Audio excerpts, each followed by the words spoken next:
पूर्व भिडियो आम आलोचना करते गणतंत्र संपर्क में। प्रथम आम देखी गणतंत्र क्या कहुए और गणतंत्र शब्द क्यों क्यों शब्द रू आसीथिला। तापर आम देखी प्रत्यक्ष गणतंत्र। प्रत्येक गणतंत्र उपादान गुड़िक है गणभोट, गणोद्योग, प्रत्याहार। परवर्ती समय आम आलोचना करते परोक्ष गणतंत्र संपर्क में एवं आह्वान है गणतंत्र वैशिष्ट्य गुड़िक है गणतंत्र सफल होगापी अनेक गुड़े उपादान जो थिला से संपर्क में आम देखी से वीडियो मु सबू सिलेबस को कवर करी। निश्चित भाव में आज वीडियो आम देखा जे दलीय व्यवस्था संपर्क अर्थात भारत में दलीय व्यवस्था संपर्क। प्रथमे मते कह जे दलीय व्यवस्था बा दलीय दल कहले तुम कौन बुझ। निश्चित भाव में कमेंट सेक्शन में जनइब। आधुनिक शासन व्यवस्था रे राजनीतिक दल गोटे सुपरिचित अनुष्ठान। आम समस्ते परिचित अच्छे राजनीतिक दल कहले कौन आम समस्ते जानी। प्रतिनिधित्व सकल गणतंत्र सफलता पाई राजनीतिक दल मानकर उपस्थिति एकांत जिते बेले आम इनडायरेक्ट डेमोक्रेसी कथा कहूँ से निश्चित भाव में गोटे राजनीतिक दल रहा आवश्यक। बिना दल में कि भाव में गोटे सरकार गठन हो और ताहा किभली भाव में परिचालना हो ताहा असंभव। तेणु गणतंत्र हृदय सह तुलना कर दल को। राजनीतिक दल बिना प्रतिनिधि गणतंत्र असंभव। अनेक गुड़े आलोचक भिन्न भिन्न मत प्रदान करछंती। डब्ल्यू.बी. मुंडो कहते गणतंत्र अन्य नाम होची मुक्त राजनीतिक दल द्वारा सरकार। अर्थात फ्रीली जो राजनीतिक दल थी सेठारे सरकार गठन कर। तो राजनीतिक दल बिना मुक्त सरकार गठन करवा संपूर्ण।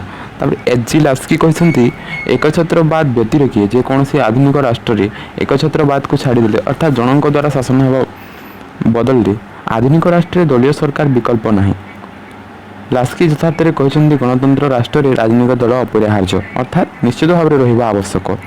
तापर पामर कहते भारतीय गणतंत्र ठीक रास्तार एवं ठीक दिग गति कले एक सुस्थ दलीय पद्धति गति करते। सेहीपरि भाव में आर.जी. गेटेल मत प्रदान करते। से कहते जे राजनीतिक दल संस्था रूपे कार्य करती और भोटर क्षमता प्रयोग कर सरकार को नियंत्रण करती। अर्थात राजनीतिक दल का ही सरकार गठन करे संख्याधिक माध्यम भोटर ताकू नियंत्रण करे ताकू राजनीतिक दल बोली कहुए। तापर एडमंड बर्क कहते जदि दलीय व्यक्ति जितेबले सेमानकर चिंता है तथा नीति द्वारा दलीय स्वार्थर अभिवृद्धि एकाठी होती अर्थात गोटे आइडियोलॉजी रहीपरिक बीजेपी धरीदबा कि बीजेडी धरीदबा कि अनेक गुड़े दल रही आम आदमी पार्टी कांग्रेस है से गोटे गोटे आइडियोलॉजी थाए जेपरी बीजेपी राम को लेकिन आइडियोलॉजी रखी थाए सेहीपरि बीजेडी तार गोटे आइडियोलॉजी रही। तापर आम आदमी पार्टी दुर्नीति विरोध में गोटे आइडियोलॉजी रही। सेपरी मार्क आइवर जो संज्ञा कौन सी नीति है नियम को समर्थन पूर्वक संगठित हो संवैधानिक उपाय सरकार निर्णायक होगा निमित्त चेष्टा करे ताहाकू राजनीतिक दल बोली कहुए। अर्थात गोटे नीति नियम थी से पुणी संविधान उपाय सरकार गठन हो अर्थात रूल रेगुलेशन से चलो सेठारे ही राजनीतिक दल जिते संघ हे काटी हे ताकू ही राजनीतिक दल बोली कहुए।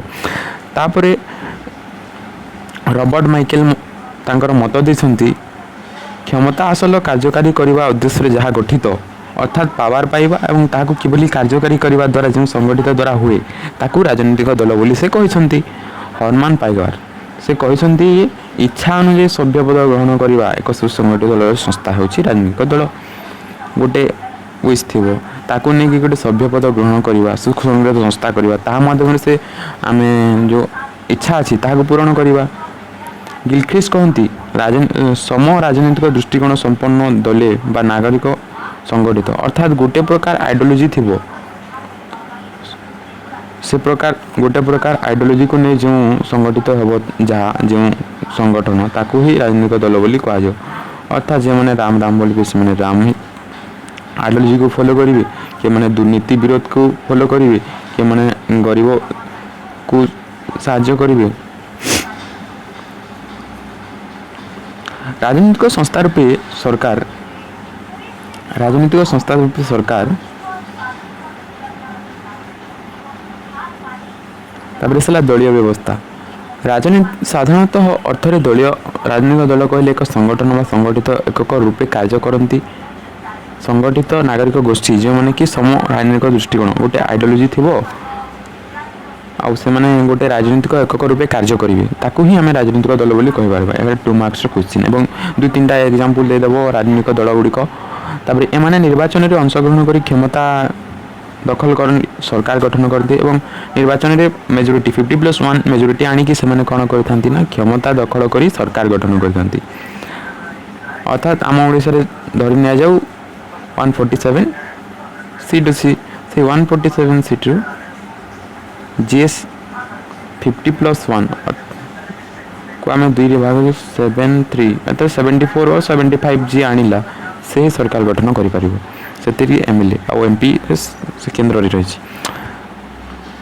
पृथ्वीर विभिन्न देश में परिचालित राजनैतिक दल मान संख्या को आधार करी आम संख्या आधार 3 प्रकार को देखीछे एकदलीय द्विदलीय बहुदलीय व्यवस्था एकदलीय द्विदलीय बहुव्यवस्था। तो प्रत्येक वर्ष गोटे क्वेश्चन निश्चित सुनिश्चित भाव निश्चित भाव आसी थाए। एकदलीय व्यवस्था कहले कौन बहुदलीय व्यवस्था कहले कौन द्विदलीय व्यवस्था कहले कौन तार डेफिनेशन और एग्जांपल देदेले 2 मार्क्स मिल। तो एकदलीय व्यवस्था कौन जो राष्ट्र में गोटे दल मात्र दल उपस्थित थाए ताकू एकदलीय व्यवस्था बोली कहुए। चीन है वियतनाम है उत्तर कोरिया है जिम्बाब्वे है सोवियत है पोलैंड है घाना है सीरिया इजिप्ट है तांजानिया है ईरान है। 1986 मसीह जिम्बाब्वे 2टी मुख्य दल है जानू जापू मिसे एक दलीय स्वाधीनता वर्ष में 6 वर्ष पर ग्रहण करते। द्विदलीय व्यवस्था कौन जो राष्ट्र में 2 दल राजनीतिक दल क्षमता हासिल करने प्रतिष्ठित होता है। जो राष्ट्र में 2 दल राजनीतिक दल क्षमता हासिल करने प्रतिद्वंदिता करती 2टी राजनीतिक दलर उपस्थिति थाए ताकू 2 दलीय व्यवस्था बोली कहुए। जपरी इंग्लैंड है अमेरिका है ऑस्ट्रेलिया है कनाडा है न्यूजीलैंड है प्रभृति देश मानक 2 दलीय व्यवस्था प्रचलित अच्छी। 2 दलीय व्यवस्था दृढ़ विरोधी दल होता है गोटे दल शासन कला बेले अन्य दलटी विरोधी दलर कार्य करते। गणतंत्र शासन व्यवस्था 2 दलीय व्यवस्था को सर्वोत्कृष्ट दलीय व्यवस्था बोली कहुए।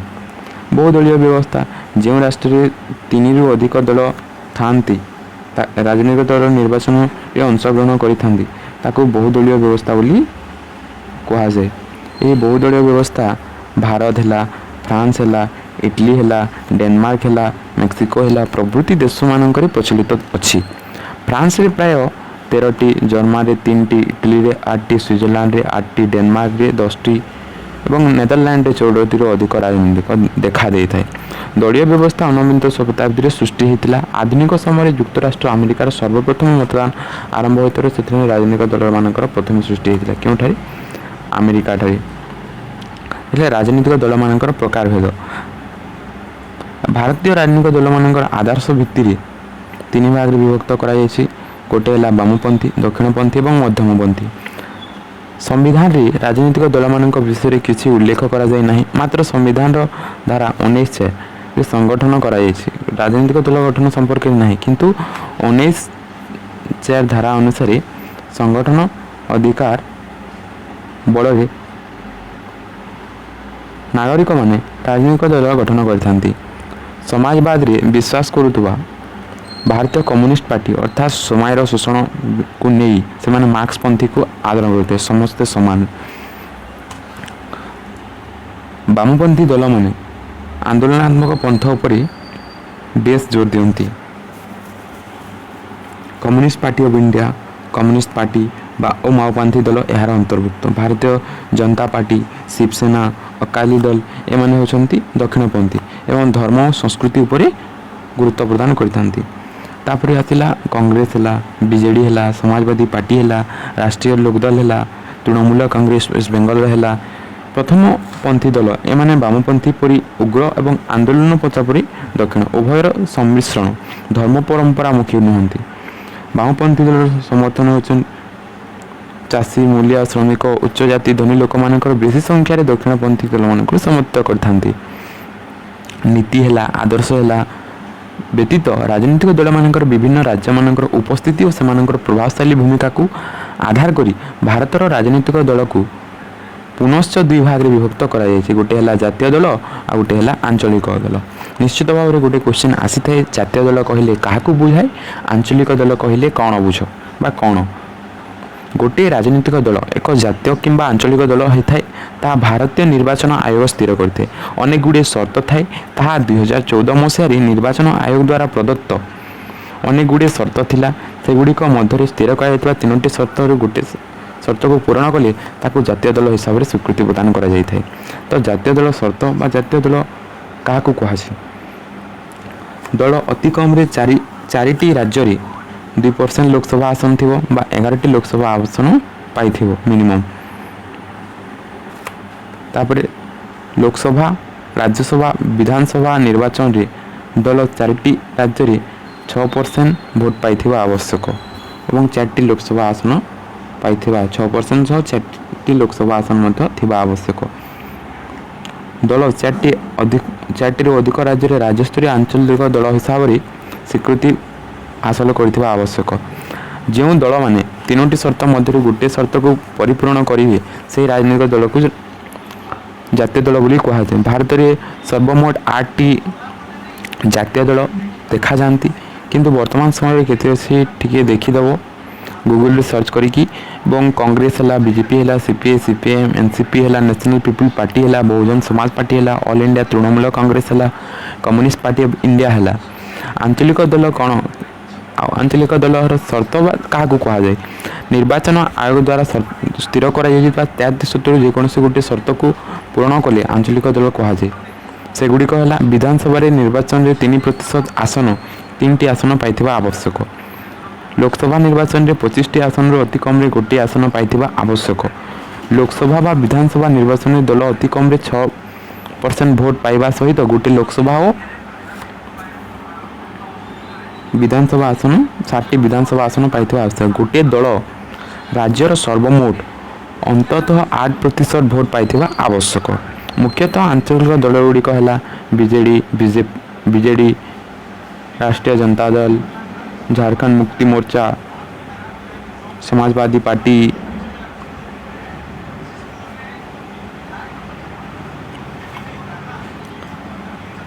ଭାରତୀୟ ଦଳୀୟ ବ୍ୟବସ୍ଥାର ବୈଶିଷ୍ଟ୍ୟ ବର୍ଣ୍ଣନା କର। ବହୁଦଳୀୟ ବ୍ୟବସ୍ଥା। ଯେତେବେଳେ ଆମେ ଦେଖୁ ଯେ ଭାରତରେ ବହୁଦଳୀୟ ବ୍ୟବସ୍ଥା ପ୍ରଚଳିତ, ତ ଏହି ଭାରତରେ ରାଜନୈତିକ ଦଳର ବୈଶିଷ୍ଟ୍ୟ ଗୁଡ଼ିକ ଅର୍ଥାତ୍ କ'ଣ କ'ଣ ଆମେ ଦେଖିବା ପାଇଁ ପାଉ ସେହି ଦଳୀୟ ରାଜନୈତିକ ଦଳ ମଧ୍ୟରେ। ତ କ'ଣ ଦେଖିବାକୁ ମିଳେ ଭାରତରେ? ପ୍ରଥମେ ମିଳେ ଦେଖିବାକୁ ଯେ ବହୁଦଳୀୟ ବ୍ୟବସ୍ଥା। ତ ଭାରତରେ ଅନେକ ଗୁଡ଼ିଏ ଦଳୀୟ ବ୍ୟବସ୍ଥା ରହିଛି, ତାହା ସଂସ୍କୃତି, ସମାଜ ବିବିଧତା ଯେଉଁ ବହୁ ପ୍ରଥା, ପରମ୍ପରା, ଆଞ୍ଚଳିକତାବାଦକୁ ନେଇକି ଭିନ୍ନ ଭିନ୍ନ ଦଳ ଗଠନ ହୋଇଛି। ଭାରତରେ ଅନେକ ରାଜନୈତିକ ଦଳ ଅଛନ୍ତି, ସେମାନଙ୍କ ମଧ୍ୟରେ କେତେକ ଜାତୀୟ ସ୍ତରର, ଅନ୍ୟ କେତେକ ଆଞ୍ଚଳିକ ସ୍ତରର ମଧ୍ୟ ଦେଖିବାକୁ ମିଳିଥାଏ। ବାମ, ଦକ୍ଷିଣ, ମଧ୍ୟମପନ୍ଥୀ ଦେଖିବାକୁ ମିଳିଥାଏ। ଏକକ ଆଧିପତ୍ୟ ବା ଏକଦଳୀୟ ଆଧିପତ୍ୟ। ଯେତେବେଳେ କଂଗ୍ରେସ ଥିଲା ସେତେବେଳେ ତା'ର ଆଧିପତ୍ୟ ଦେଖିବାକୁ ମିଳିଥିଲା। ଭାରତରେ ବହୁଦଳୀୟ ବ୍ୟବସ୍ଥା ପ୍ରଚଳିତ ଥିବାରୁ ଭାରତୀୟ ରାଜନୀତିର ଏକକ ଆଧିପତ୍ୟ ଦେଖାଯାଇଥାଏ। ଯେତେବେଳେ ଭାରତରେ ବହୁଦଳୀୟ ବ୍ୟବସ୍ଥା ପ୍ରଚଳିତ ଥିଲା, ଭାରତୀୟ ରାଜନୀତିର ଏକକ ଆଧିପତ୍ୟ ଦେଖିବାକୁ ମିଳିଥିଲା। କେବଳ ସେମାନେ ହିଁ ଶାସନ କରୁଥିଲେ। ଯେତେବେଳେ ଏକକ ନିର୍ଦ୍ଦିଷ୍ଟ ରାଜନୈତିକ କ୍ରମାଗତି ଭାବେ ବହୁ ବର୍ଷ ଧରି ଶାସନ କ୍ଷମତାରେ ରହିଥାନ୍ତି, ସରକାର ଗଠନ କରିଥାନ୍ତି, ନିଶ୍ଚିତ ଭାବରେ ତାହାକୁ ଏକକ ଆଧିପତ୍ୟ ବୋଲି ମଧ୍ୟ କୁହାଯାଇପାରିବ। 1952ରୁ 1977 ମଧ୍ୟରେ କଂଗ୍ରେସର ଆଧିପତ୍ୟ ଦେଖିବାକୁ ମିଳିଥିଲା। ସରକାର ଗଠନ ସେ ହିଁ କରିଥିଲା। ଆଞ୍ଚଳିକ ଦଳଗୁଡ଼ିକର ବିକାଶ। ଭାରତୀୟ ରାଜନୈତିକ ଦଳ ବହୁଦଳୀୟ ବ୍ୟବସ୍ଥା ନିଶ୍ଚିତ ଭାବରେ ଗୋଟେ ଅଞ୍ଚଳକୁ ନେଇ ଭିନ୍ନ ଭିନ୍ନ ଦଳ ମଧ୍ୟ ଗଠିତ ହେବା ସୁନିଶ୍ଚିତ ଆବଶ୍ୟକ। କାରଣ ଭିନ୍ନ ଭିନ୍ନ ଅଞ୍ଚଳ, ଭିନ୍ନ ଭିନ୍ନ ସଂସ୍କୃତି, ଭିନ୍ନ ଭିନ୍ନ ପରମ୍ପରାରେ, ଭିନ୍ନ ଭିନ୍ନ ସମାଜ, ଭିନ୍ନ ଭିନ୍ନ ଗୋଷ୍ଠୀରେ ବିଭକ୍ତ। ତେଣୁ ଭାରତୀୟ ରାଜନୀତିରେ 1966 ମସିହାରେ ପରେ ଆଞ୍ଚଳିକ ଦଳମାନଙ୍କର ସଂଖ୍ୟା ଧୀରେ ଧୀରେ ବୃଦ୍ଧି ହେବାରେ ଲାଗିଲା। ଆଞ୍ଚଳିକ ପ୍ରତି ଜାତୀୟ ଦଳ ସୃଷ୍ଟି ହେଲା ଆଞ୍ଚଳିକ ମନୋଭାବକୁ ନେଇକରି। ରାଜ୍ୟସ୍ତରରେ ଆଞ୍ଚଳିକ ସମସ୍ୟାଗୁଡ଼ିକୁ ଭୋଟଦାତା ସମ୍ମୁଖରେ ଉପସ୍ଥିତ କରାଇ ଆଞ୍ଚଳିକ ଦଳମାନେ ନିର୍ବାଚନ ଜିତିବାରେ ସକ୍ଷମ ହୋଇଥିବାରୁ ଦିନକୁ ଦିନ ସେମାନଙ୍କ ସଂଖ୍ୟା ବୃଦ୍ଧି ପାଇବାରେ ଲାଗିଛି। ଭାରତର କେତେକ ପ୍ରଧାନ ଆଞ୍ଚଳିକ ରାଜନୈତିକ ଦଳ ମାନେ ହେଲା ଆସାମ ଗଣପରିଷଦ, ଶିବସେନା, ବିଜେଡ଼ି ଇତ୍ୟାଦି ପଞ୍ଜୀକରଣ ମଧ୍ୟ ଦେଖିବାକୁ ମିଳିଥାଏ। ଯେତେବେଳେ କୌଣସି ଭୋଟ ହୁଏ ସେତେବେଳେ ନିଶ୍ଚିତ ଭାବରେ ଜଣେ ପ୍ରାର୍ଥୀ ପଞ୍ଜୀକରଣ କରିଥାନ୍ତି। 1988 ମସିହା ଡିସେମ୍ବର ମାସରେ ଜନପ୍ରତିନିଧି ବା 1951 ଆଇନକୁ ସଂଶୋଧନ କରାଯାଇ ରାଜନୈତିକ ଦଳଗୁଡ଼ିକର ପଞ୍ଜୀକରଣ ବ୍ୟବସ୍ଥା କରାଯାଇଥିଲା। ଯେକୌଣସି ରାଜନୈତିକ ଦଳ ସୃଷ୍ଟି କରିବାର 30 ଦିନ ମଧ୍ୟରେ ନିର୍ବାଚନ ଆୟୋଗକୁ ସ୍ୱୀକୃତି ପାଇଁ ନିବେଦନ କରିବାକୁ ହେବ ଏବଂ ଦଳକୁ ସ୍ୱୀକୃତି ହେବା ସଙ୍ଗେ ସଙ୍ଗେ ଦଳର ସଂକେତକୁ ମଧ୍ୟ ନିର୍ବାଚନ ଆୟୋଗକୁ ସ୍ୱୀକୃତି ମିଳିବା ଆବଶ୍ୟକ। ସେ ନିଶ୍ଚିତ ଭାବରେ ନିର୍ବାଚନ ଆୟୋଗକୁ ଜଣାଇବ ଏବଂ ତାର ସଂକେତକୁ ମଧ୍ୟ ଜଣାଇବ, ତାହା ପୁଣି ସ୍ୱୀକୃତି ପାଇବା ଆବଶ୍ୟକ। ମେଣ୍ଟ ଗଠନ ଦେଖିବାକୁ ମିଳେ ବହୁଦଳୀୟ ବ୍ୟବସ୍ଥାରେ। ଭାରତର ରାଜନୈତିକ ଦଳୀୟ ବ୍ୟବସ୍ଥାର ବୈଶିଷ୍ଟ୍ୟରେ ମେଣ୍ଟ ଗୋଟିଏ ଅନନ୍ୟ ଭୂମିକା ଗ୍ରହଣ କରେ। ମେଣ୍ଟ ଗଠନ ଓ ସାମ୍ପ୍ରତିକ ସମୟରେ ଭାରତୀୟ ରାଜନୈତିକ ଦଳରେ ଦେଖିବାକୁ ମିଳୁଛି ଏବଂ ଛୋଟ ବଡ଼ ରାଜନୈତିକ ଦଳମାନେ ନିଜ ନିଜ ଭିତରେ କୋଆଲିସନ୍ କରିଥାନ୍ତି ବା ମେଣ୍ଟ କରିଥାନ୍ତି। କୋଆଲିସିଓରୁ ଆସିଛି ମେଣ୍ଟ ଶବ୍ଦଟି। ଏକକ ଆଧିପତ୍ୟ ହ୍ରାସ କରିବାରେ ମଧ୍ୟ କୌଣସି ଗୋଟିଏ ରାଜନୈତିକ ଦଳର ଏକାକ୍ଷ କେନ୍ଦ୍ରରେ ସରକାର ଗଢ଼ିବାର ସମର୍ଥ ହେଉଥିବାରୁ ଫଳରେ ମେଣ୍ଟ ଗଠନ କରାଯାଉଛି। ଅର୍ଥାତ୍ କୌଣସି ଗୋଟିଏ ଦଳ ଏତେ ମାତ୍ରାରେ ସଦସ୍ୟ ନାହିଁ ଯେ ସେ ସରକାର ଗଠନ କରିପାରିବ। ସେ ନିଶ୍ଚିତ ଭାବରେ କୋଆଲିସନ୍ କରିକି ହିଁ ସରକାର ଗଠନ କରୁଛନ୍ତି। ଯେହେତୁ ବହୁଦଳୀୟ ବ୍ୟବସ୍ଥା ରହିଛି ତେଣୁ ଗୋଟିଏ ଦଳ ପକ୍ଷରେ ସମ୍ଭବପର ନୁହଁ। ସୁବିଧାବାଦୀ ମେଣ୍ଟ କ୍ଷମତା ହାସଲର ଲାଳସାରେ ଅନେକ ରାଜନୈତିକ ଦଳ ନିଜର ଆଦର୍ଶ ନୀତି ସମ୍ପର୍କକୁ ଅନ୍ୟ ଦଳ ସହିତ ମେଣ୍ଟ ଲଗାଇଛନ୍ତି। ଧର୍ମନିରପେକ୍ଷ ହେଉ କି ସାମ୍ପ୍ରଦାୟିକ ଦଳ ହେଉ ସଂଘାତରେ ହାତ ମିଳାଇ ନିର୍ବାଚନରେ ପରସ୍ପର ବିରୋଧରେ ଲଢ଼ିଥିଲେ ମଧ୍ୟ ନିର୍ବାଚନ ପରେ ମେଣ୍ଟ ସରକାର ଗଢ଼ିଥାନ୍ତି। ଅଧିକାଂଶ ମେଣ୍ଟ ଆଦର୍ଶ ଭିତ୍ତିକ ନ ହୋଇ କ୍ଷମତା ଲାଳସା ଭିତ୍ତିକରେ ମଧ୍ୟ ହୋଇଥାଏ।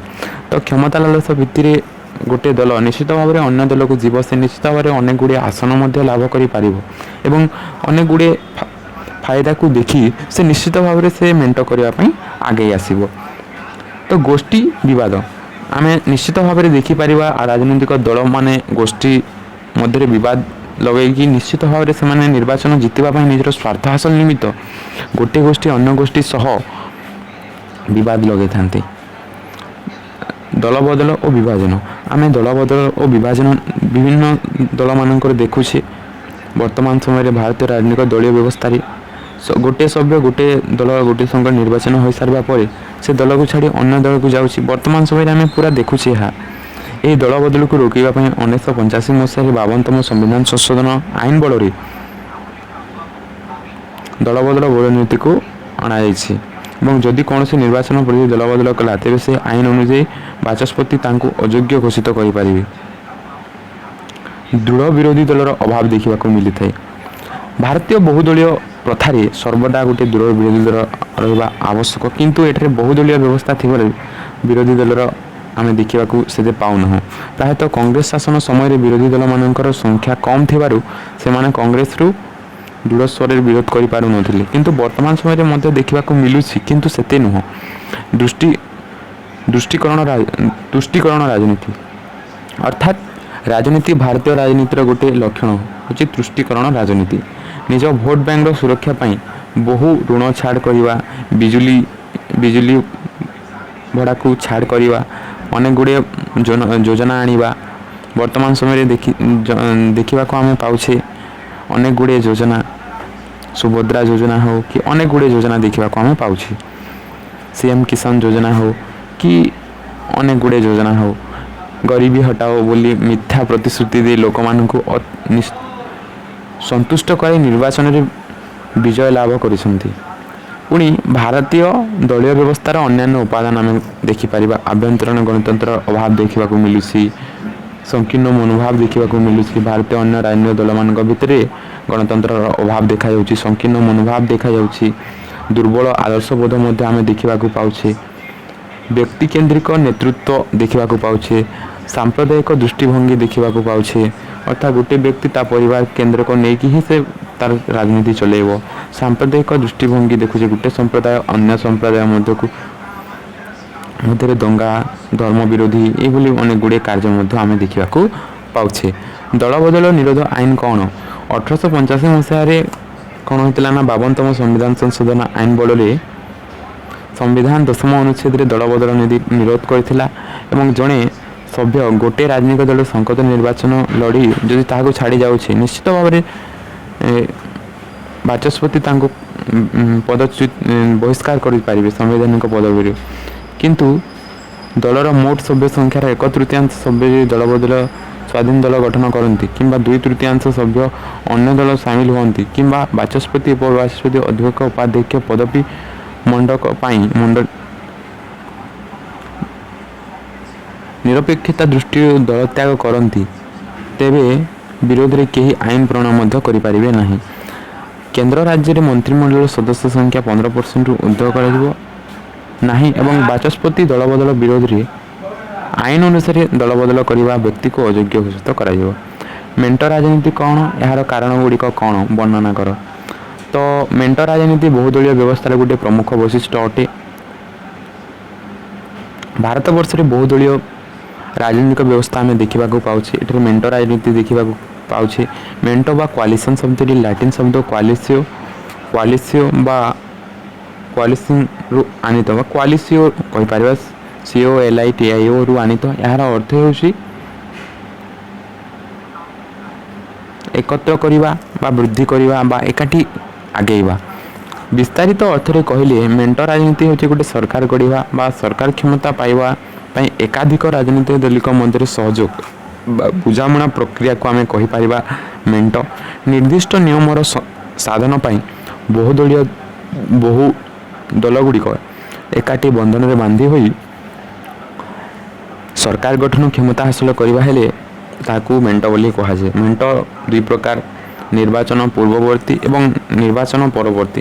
ନିର୍ବାଚନ ପୂର୍ବରୁ ଦଳମାନଙ୍କ ମଧ୍ୟରେ ବୁଝାମଣା ହୋଇ ମେଣ୍ଟ କରିବାକୁ ନିର୍ବାଚନ ପୂର୍ବବର୍ତ୍ତୀ ବୋଲି କୁହାଯାଏ ଏବଂ ପରବର୍ତ୍ତୀ ସମୟରେ ଯାହା ହୁଏ ତାହାକୁ ପରବର୍ତ୍ତୀ ବୋଲି କୁହାଯାଏ। ସଂସଦୀୟ ଗଣତନ୍ତ୍ର ଶାସନ ବ୍ୟବସ୍ଥାରେ ଯେତେବେଳେ କୌଣସି ଗୋଟିଏ ରାଜନୈତିକ ଦଳ ନିର୍ବାଚନ କ୍ଷୁଣ୍ଣ ବହୁମତ ହାସଲ କରି ନଥାଏ, ସେହି ସମୟରେ 2 ବା ତତୋଧିକ ରାଜନୈତିକ ଦଳ ମିଶି ସରକାର ଗଠନ କରିଥାନ୍ତି। ତାହାକୁ ପରବର୍ତ୍ତୀ ରାଜନୈତିକ ମେଣ୍ଟ ବୋଲି କୁହାଯାଏ। ମେଣ୍ଟ ରାଜନୀତିର କାରଣ, କାହିଁକି ମେଣ୍ଟ ରାଜନୀତି ହେଉଛି?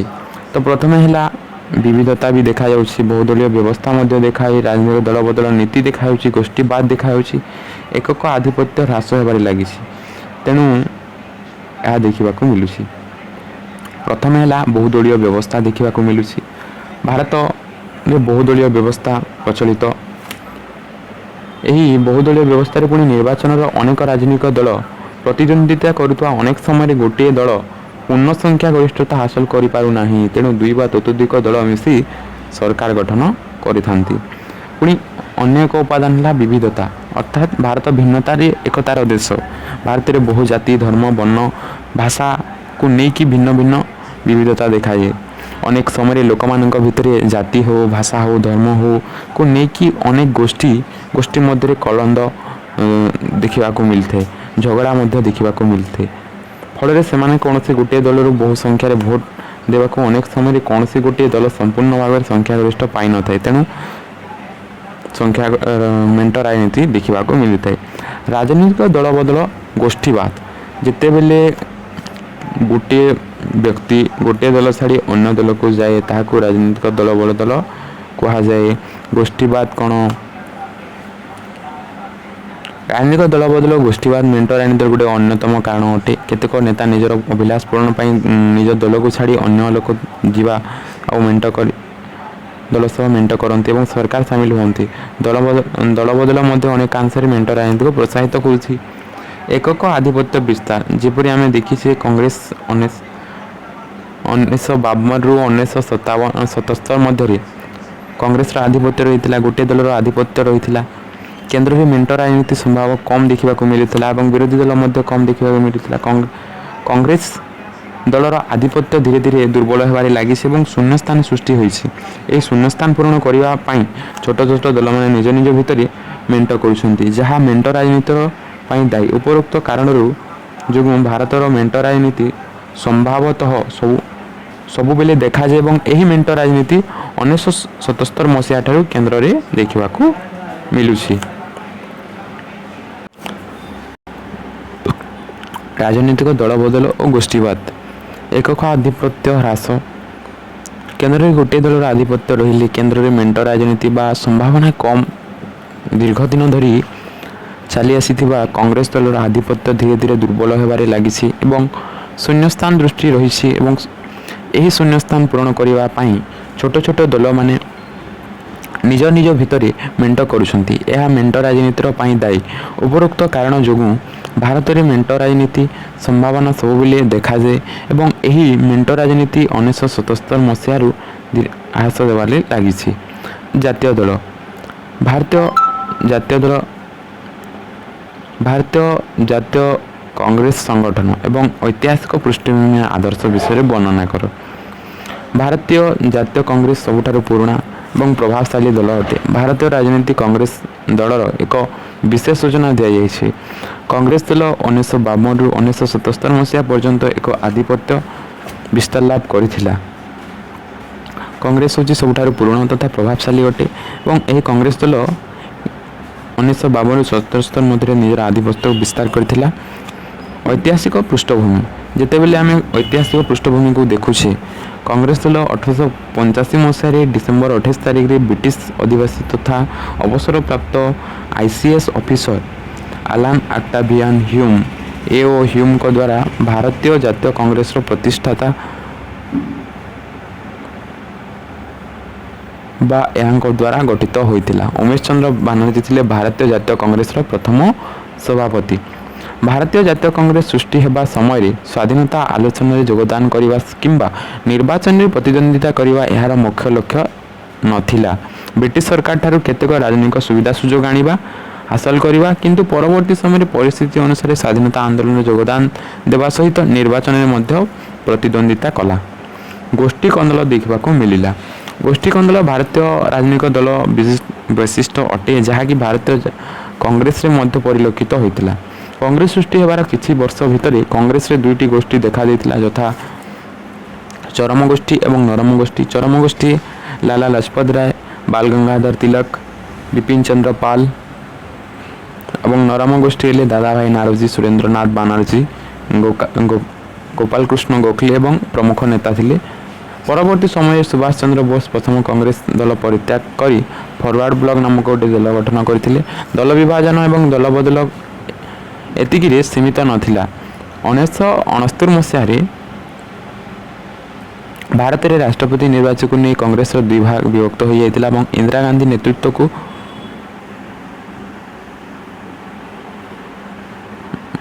ମାନିଲା ସେ କଂଗ୍ରେସ ଶାସନ ନାମରେ ନାମିତ ହେଲା। ଅନ୍ୟ ଦଳଟି ଏସ୍ ନିଜଲିଙ୍ଗପାଙ୍କ ନେତୃତ୍ୱକୁ ମାନିଲା କଂଗ୍ରେସ ସଂଗଠନ ନାମରେ ନାମିତ ହେଲା। ପୁଣି 1977 ମସିହାରେ କଂଗ୍ରେସର ପରାଜୟକୁ ନେଇ କଂଗ୍ରେସ ଦୁଇ ଭାଗରେ ବିଭକ୍ତ ହୋଇଯାଇଥିଲା ଏବଂ ଇନ୍ଦିରା ଗାନ୍ଧୀ ନେତୃତ୍ୱାଧୀନ ଦଳ କଂଗ୍ରେସ ଏବଂ ସର୍ଦ୍ଦାର ଚରଣ ସିଂଙ୍କ ନେତୃତ୍ୱରେ ଯେଉଁ ଦଳ ଗଠନ ହୋଇଥିଲା କଂଗ୍ରେସ ଏସ୍ କୁହାଯାଉଥିଲା। କାଳକ୍ରମେ କଂଗ୍ରେସ ଏସ୍ ବିଜୟ ଘଟିଲା ଏବଂ କଂଗ୍ରେସ ଭାରତୀୟ ଦଳ କଂଗ୍ରେସ ଦଳ ରୂପରେ ସ୍ୱୀକୃତି କଲା। ଆଦର୍ଶ ବା କଂଗ୍ରେସ ଦଳର ଆଦର୍ଶ। କଂଗ୍ରେସ ଦଳ ଭିତରେ ରକ୍ଷଣଶୀଳ ପ୍ରଗତିଶୀଳ କେନ୍ଦ୍ରମନ୍ତ୍ରୀ ଲୋକ ଅଛନ୍ତି।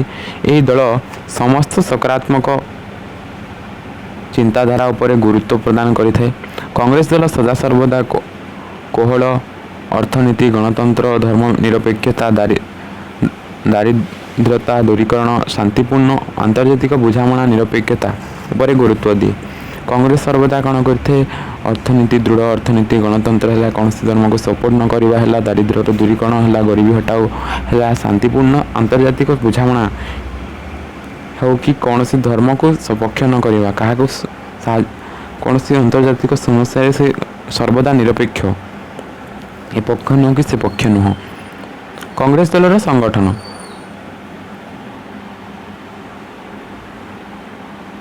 କଂଗ୍ରେସର ସର୍ବନିମ୍ନ ସଂଗଠନ ଥାଏ ନିମ୍ନ ସ୍ତରରେ, ତାହାକୁ ମଣ୍ଡଳ କଂଗ୍ରେସ ବୋଲି କୁହାଯାଏ। ମଣ୍ଡଳ କଂଗ୍ରେସ ଉପରେ ଜିଲ୍ଲା ସ୍ତରରେ ଥାଏ କଂଗ୍ରେସ କମିଟି, ତା ଉପରେ ଥାଏ ରାଜ୍ୟସ୍ତରୀୟ ପ୍ରାଦେଶିକ କମିଟି।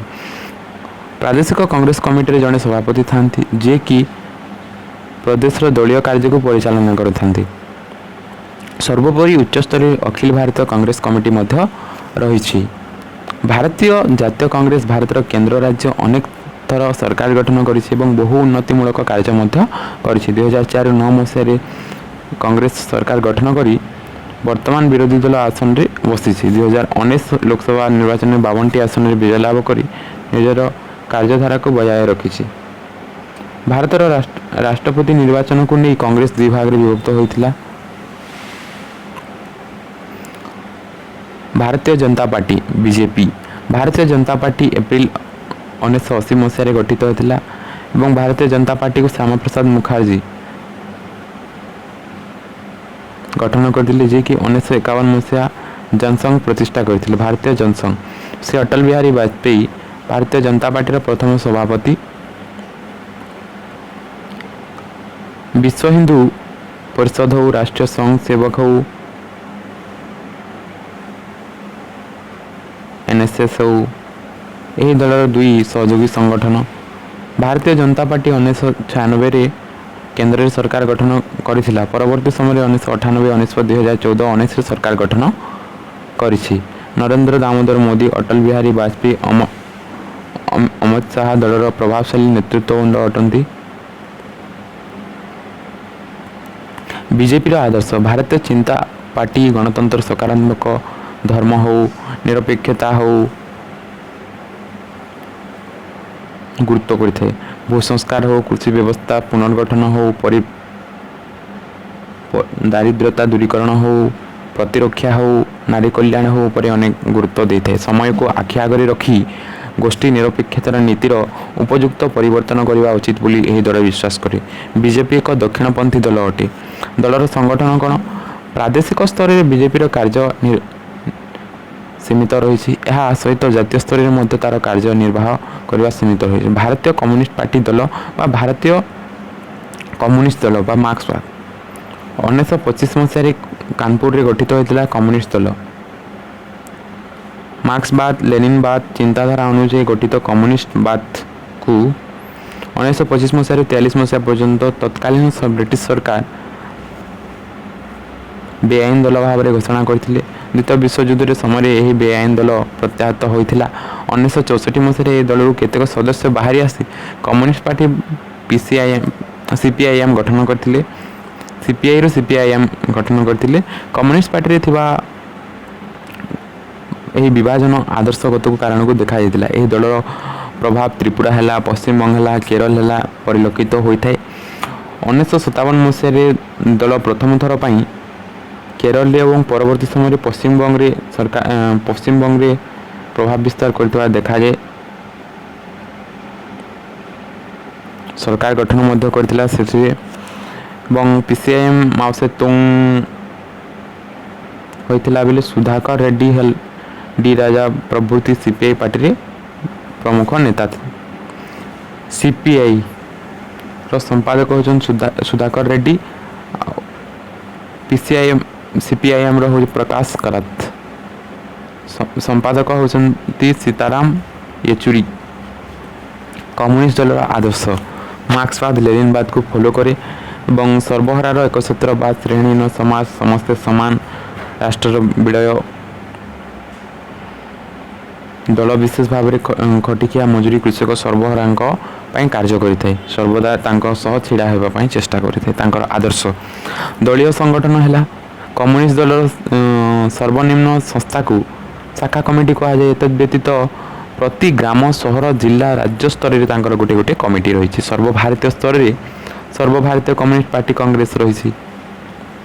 କେନ୍ଦ୍ର ସ୍ତରରେ ମଧ୍ୟ ରହିଛି। ଭାରତୀୟ କମ୍ୟୁନିଷ୍ଟ ପାର୍ଟିର ସର୍ବୋଚ୍ଚ ସଂସ୍ଥାକୁ କେନ୍ଦ୍ରୀୟ କାର୍ଯ୍ୟକାରୀ ସମିତି କୁହାଯାଏ। ସାଧାରଣତଃ ସମ୍ପାଦକ ହେଉଛନ୍ତି କମ୍ୟୁନିଷ୍ଟ ଦଳର ସର୍ବୋଚ୍ଚ କର୍ତ୍ତା। ବର୍ତ୍ତମାନ Sitaram Yechury CPIM Communist Party of India ମାର୍କ୍ସବାଦର ଓ ସୁଧାକର ରେଡ୍ଡି CPIMର ସମ୍ପାଦକ ଅଟନ୍ତି। CPIMର ହେଲା ସୀତାରାମ ୟେଚୁରୀ ଏବଂ CPIର ହେଲା ସୁଧାକର ରେଡ୍ଡି। बहुजन समाज पार्टी 1984 मसीहा एप्रिल 14 तारिख रे होता और कांसीराम नेतृत्व में होता। कांसीराम अनुसूचित जाति, जनजाति, सामाजिक अछुआ पछुआ वर्ग है, दलित है, श्रमिक श्रेणी स्वार्थ निमंते बहुजन समाज पार्टी काम करें। सुश्री मायावती होती दलर सभापति बर्तमान। बहुजन समाज पार्टी 2007 मसीह उत्तर प्रदेश विधानसभा निर्वाचन में 218 सीट्रे विजय लाभ करी सरकार गठन करथिला। सुश्री मायावती मुख्यमंत्री थिले। दलर आदर्श बहुजन समाज पार्टी डॉक्टर भीमराव आंबेडकर को आदर्श रे अनुप्राणित। यह दल ब्राह्मणवाद को घोर विरोध करे। यह दल दलित मानक आत्मविश्वास बढ़ाइबा, दलित मानकर स्वार्थ रक्षा करने, शोषण हो अत्याचार मुक्त करने, अस्पृश्यता निवारण इत्यादि कार्यगुड़िक गुरुत्व देता है। नेशनल कांग्रेस पार्टी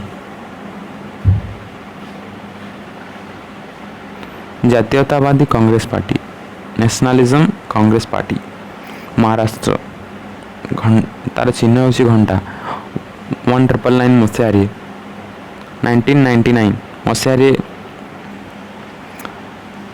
त्रयोदश लोकसभा निर्वाचन पूर्व कांग्रेस दलर शरद पवार, पीएस सांगमा, तारिक अनवर 3 जन नेता सोनिया गांधी को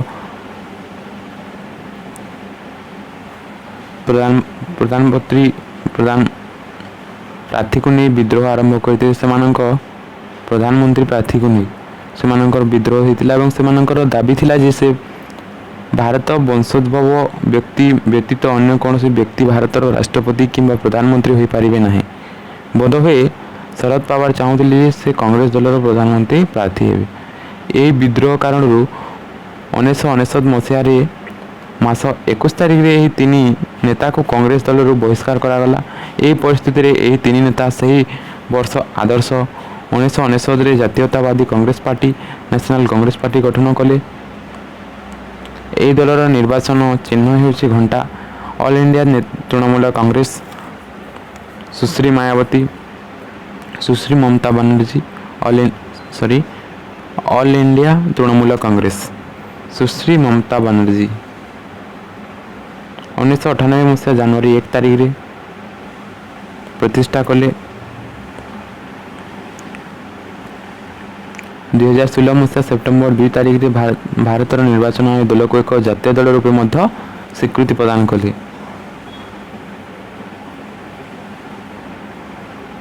यह दलर आदर्श होची जातीयतावादी एवं धर्मनिरपेक्ष। तृणमूल कांग्रेस जनप्रिय स्लोगान माँ माटी मनीष। 2011 मसीह यह दल दीर्घ 34 वर्ष वामपंथी दल को क्षमताच्युत कर पश्चिम बंग सरकार गठन करिछि। यह दलर निर्वाचन चिन्ह होछि जोड़ा घास एवं फूल। नेशनल पीपल पार्टी 6 जनवरी 2013 रे गठित होइछि। यह दल पीएन सांगमा को द्वारा गठित होइतिला नेशनल पीपल पार्टी। यह दल निर्वाचन संकेत होछि बही। मेघालय रे यह दल निर्वाचन क्षमतार अच्छी। यार प्रभावशाली नेता होछन्ति के सांगमा। आंचलिक दल DMK AIADMK Dravida Munnetra Kazhagam, All India Anna Dravida Munnetra Kazhagam. DMK AIADMK Tamil Nadu एक आंचलिक दल यार चिन्ह होछि उदित सूर्य। 1949 मसीह ब्राह्मण जातिर आधिपत्य और दक्षिण भारत में हिंदी साम्राज्यवाद विरोध में सीएन अन्नादुराई नेतृत्व में डीएमके प्रतिष्ठा होता। प्रथम यह दल मद्रास, कर्नाटक, आंध्र प्रदेश, केरल को नहीं एक स्वाधीन द्राविड़ नाडु वा देश गठन करने को चाहूला, किंतु परवर्ती समय दल राज्य राजनीति को प्रवेश कला। डीएमके 1967, 71, 89, 96 मसीहा तमिलनाडु रे सरकार गठन करिछि डीएमके द्राविड़ मुनेत्र कड़गम। परवर्ती समय रे केतक सदस्य को नहीं एमजी रामचंद्रन 1972 एआईडीएमके दल प्रतिष्ठा करथिले। एमजी रामचंद्रन मृत्यु पर सुश्री जयललिता यह दल नेतृत्व नहीं। एआईडीएमके 1980, 84 और 2016 रे तमिलनाडु रे सरकार गठन करथिले। दलर आदर्श कौन कौन थिला? दुई तमिल आंचलिक दल मध्य आदर्शबोध कार्यपंथी को नहीं विशेष पार्थक्य परिलक्षित हुए नहीं। दुई दल आदर्श दृष्टि ब्राह्मणवाद घोर विरोधी अटंती, विरोध करते ब्राह्मणवाद को। ତାମିଲ ଭାଷା ସଂସ୍କୃତିକୁ ନେଇକି ସେମାନଙ୍କର ସର୍ବଦା ଚାଲିଛି ଏବଂ ହିନ୍ଦୀ ଭାଷାକୁ ସେ ରାଷ୍ଟ୍ରୀୟ ଭାଷାକୁ ମାନ୍ୟତା ନ ଦେବା, ଇଂରାଜୀକୁ ସରକାରୀ ଭାଷା କରିବା ଇତ୍ୟାଦି ଉପରେ ଗୁରୁତ୍ୱ ଦିଅନ୍ତି। ଏହି ଦୁଇ ଦଳକୁ କେନ୍ଦ୍ର ବିରୋଧ ଦଳ ମଧ୍ୟ କୁହାଯାଏ, କାରଣ ସେମାନେ ହିନ୍ଦୀକୁ ଗ୍ରହଣ କରନ୍ତି ନାହିଁ। ତମେ ସେଠାକୁ ଯିବ, ସେଠାରେ ସେ ଭାଷା ଗୁଡ଼ିକ ସେମାନେ ହିନ୍ଦୀକୁ ଘୋର ବିରୋଧ କରନ୍ତି। ଶିରୋମଣି ଅକାଲି ଦଳ, ଯାହାକି ପଞ୍ଜାବର ସର୍ବପ୍ରାଚୀନ ଦଳ କହିଲେ ଆମେ କହିପାରିବା ଆମେ। ଶିରୋମଣି ଅକାଲି ଦଳ ପଞ୍ଜାବର ଏକ ଆଞ୍ଚଳିକ ଦଳ। ବ୍ରିଟିଶ ସରକାର ଶାସନ କଲେ ଶିଖମାନଙ୍କର ଗୁରୁଦ୍ୱାର ଗୁଡ଼ିକର ପରିଚାଳନା ସକାଶେ 1920 ମସିହାରେ ଏହି ଦଳ ପ୍ରତିଷ୍ଠା କରାଯାଇଥିଲା। ସ୍ୱାଧୀନତା ପରେ 1952 ମସିହାରେ ନିର୍ବାଚନ ଅକାଲି ଦଳ ପ୍ରତିଦ୍ୱନ୍ଦିତା କରି 1958 ମସିହାରେ କଂଗ୍ରେସ ସହ ମିଶି 1962 ମସିହାରେ ସ୍ୱତନ୍ତ୍ର ଶିଖ୍ ରାଜ୍ୟ ପଞ୍ଜାବ ଦାବି କରି ଆନ୍ଦୋଳନ କରିଥିଲା। 1966 ମସିହା ପଞ୍ଜାବ ହରିୟାଣା ରାଜ୍ୟ ସୃଷ୍ଟି ହେଲା। ପଞ୍ଜାବ ଏବଂ ହରିୟାଣା କ୍ୟାପିଟାଲ ଚଣ୍ଡିଗଡ଼। 1967 ମସିହାରେ ନିର୍ବାଚନ ଜନସଂଘ ସହିତ ମିଶି ବିଜୟ ହାସଲ କରି ସରକାର ଗଠନ କରିଥିଲା। 1972 ମସିହାରେ ବିରୋଧୀ ଦଳ ଭାବେ କାମ କରିଥିଲା। 1973 ମସିହାରେ ଅକାଲି ଦଳ ଆନନ୍ଦପୁର ସାହିବ ଘୋଷଣା ଜାରି କରି ପଞ୍ଜାବକୁ ଅଧିକ ସ୍ୱାୟତ୍ତତା ଏବଂ କୃଷକମାନଙ୍କର ତାଙ୍କର ସ୍ୱାର୍ଥକୁ ରକ୍ଷା କରି ଅମୃତସରକୁ ଏକ ପବିତ୍ର ସହର ରୂପେ ଘୋଷଣା କରିବାକୁ ଦାବି କରିଥିଲେ ସେମାନେ। ଅକାଲି ଦଳର ଅନେକ ଗୁଡ଼ିଏ ଆଦର୍ଶ ଥିଲା, ସେଗୁଡ଼ିକ ହେଲା ସର୍ବଭାରତରେ ଆଞ୍ଚଳିକ ଦଳ, ରାଜନୈତିକ ଦଳ ହେଲା। ତାପରେ ଧର୍ମ ନିରପେକ୍ଷ, ସେ କୌଣସି ଧର୍ମକୁ ସପୋର୍ଟ କରୁନଥିଲେ ଏବଂ ଗଣତନ୍ତ୍ର ସମାଜବାଦୀ ସମାଜରେ ସମସ୍ତେ ସମାନ ବୋଲି ମନେ କରୁଥିଲେ। ଏବଂ ଅକାଲି ଦଳ ରାଜ୍ୟ କେନ୍ଦ୍ର ସମ୍ପର୍କରେ ପୁନର୍ଗଠନ ହେଲା, ସଂଖ୍ୟାଲଘୁ କମିଶନ ପ୍ରତିଷ୍ଠା ହେଲା, ଶିଶୁମାନଙ୍କର ଭୂମି ବିତରଣ କରିବା ହେଲା ଇତ୍ୟାଦି ରୂପେ ଗୁରୁତ୍ୱ ପ୍ରଦାନ କରେ। ତାପରେ ଆସିଲା ନ୍ୟାସନାଲ କନଫରେନ୍ସ, ଯାହାକି ଜାମ୍ମୁ କାଶ୍ମୀର ଏହା ପୂର୍ବ ବର୍ଷରେ ମଧ୍ୟ କ୍ୱେଶ୍ଚିନ୍ଟି ଆସିଥିଲା 2021 ନା 22ରେ। 1939 ମସିହା ଜାମ୍ମୁ କାଶ୍ମୀର ରାଜ୍ୟରେ ଏକ ଆଞ୍ଚଳିକ ଦଳ ଅଟେ। ଏହା 1939 ମସିହାରେ ଗଠିତ ହୋଇଥିଲା। ପର୍ଯ୍ୟାୟକ୍ରମେ ମୁସଲମାନମାନଙ୍କ ସ୍ୱାର୍ଥ ରକ୍ଷା ପାଇଁ ଅଞ୍ଜୁମନି ଇସଲାମିଆ ନାମକ ଏକ ସଂଗଠନ 1921 ମସିହାରେ ଗଢ଼ାଯାଇଥିଲା। ଜାମ୍ମୁ କାଶ୍ମୀର ମୁସଲମାନ ସାମାଜିକ କଲ୍ୟାଣ ଶିକ୍ଷାର ପ୍ରଗତି ପାଇଁ 1939 ମସିହାରେ ମୁସଲିମ କନଫରେନ୍ସ ନାମକ ଆଉ ଏକ ସଂଗଠନ ପ୍ରତିଷ୍ଠା କରାଯାଇଥିଲା। ପରବର୍ତ୍ତୀ ସମୟରେ ଜାତୀୟତାବାଦୀ ନେତା ପ୍ରଭାବରେ ଆସି ଶେଖ୍ ଅବଦୁଲ୍ଲା